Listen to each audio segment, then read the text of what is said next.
These were athletes, in the cases of the young women, that were prolific at what they did, but they were recruited as wonderful athletes, but they came in and bettered themselves. They raised it to a new level and did win championships. In Mike's case, again, he took unbelievable athletes, some of whom had probably not been prolific divers. They may have been gymnasts or just pure athletes, and taught them to be beautiful in the air off boards ranging from 1 to 10 meters.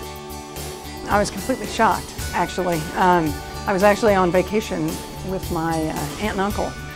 And I think the first thing, though, I got immediately nervous about giving a speech. It's about the journey and not the destination. It's not that dream or a win that I carry with me today. It's the spirit. It's the spirit of those teams that I carry with me. It's the spirit of competition. The day in, day out, just digging a little deeper, sometimes just to keep up with your teammates. It's the spirit of getting back up after you've been knocked down. But not just getting back up, using that passion to fuel you to the next level. Winning the national championship, and really the whole journey of attempting to win a national championship, because there were so many highs and lows. You know, it's not really just about that one moment where you reach it. It's really about all those moments you overcame before that. It was such an incredible opportunity for me to be down here and to be part of it. You know, such a national championship team, to have these teammates that were incredible athletes, and then the education I got, the services that I received. You know, I've got kids in college, and I know now, you know, I know what these things cost, and I know the privileges we had. You know, I'm incredibly grateful for what I was given. God also placed me amongst the most talented swimmers in the country. My teammates accomplished great things, and I was humbled. I appreciate their friendship and want to recognize two of them who are here, Colleen Griffin-Hergott and Debbie Reisen-Hurwitz. I want to recognize and thank the people who are here with me today. My parents, Jack and Sally McGrath. You raised me in a loving home, sacrificed so I could achieve my goals, and took great care of all your children. I admire and respect you, and I'm grateful for your presence here today and in my life.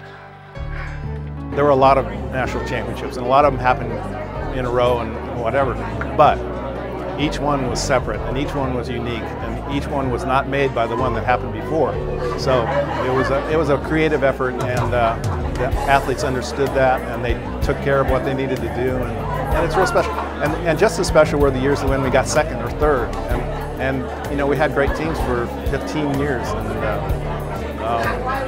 so there's a lot to look back on. I was very humbled when Chris Plonsky called me and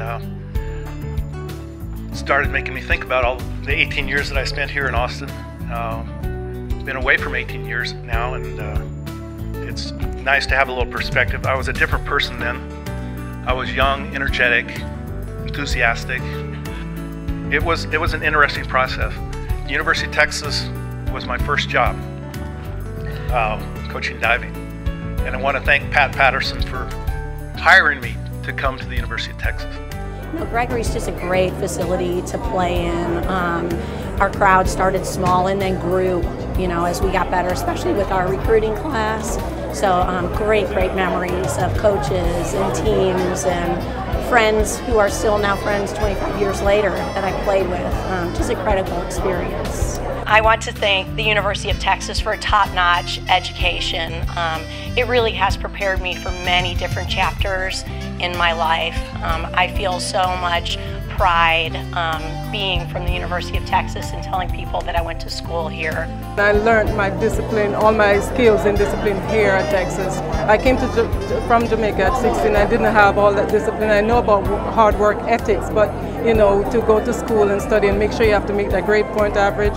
So I must say it was like something that, you know, I needed at the time, and all the positive people around me. So I don't think I'd be who I am today if it wasn't for the University of Texas. At Texas, I had a great track team. We were like, I have two of my teammates in the audience, Cynthia and Tammy. thank you, Cynthia, for being a friend, Tammy and Cynthia for being my family away from home, and the rest of the team who is not here. Thanks, Tammy, for all those 350 meters of the 4x4 that you gave. I was just telling someone else, you know, I've had a long track career. You know, I started running track when I was like 9 and had an opportunity to compete professionally, but by far my collegiate experience was the highlight of my athletic career. I always introduce myself as being a graduate of the real UT and going on to say the University of Texas at Austin, because in the Southeast you say UT, people think Tennessee. So I just try to liken it to like the Atari and PlayStation. They might have been first, but we made it hot. I want to thank the university just for providing me an amazing education, an amazing experience, and thank you, Hookem.